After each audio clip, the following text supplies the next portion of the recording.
So last full day in the Philippines, heading back from No! Steve! last full day in the Philippines, heading back from Puerto Galera, Mindoro this morning to catch the ferry to Batangas, and then I'll head north back to Manila and spend my last night in the Philippines in Manila.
So I'm on the ferry now at Calapan.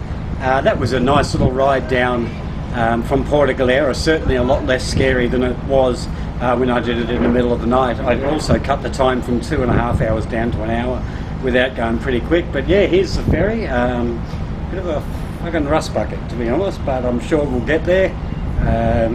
Cheerio.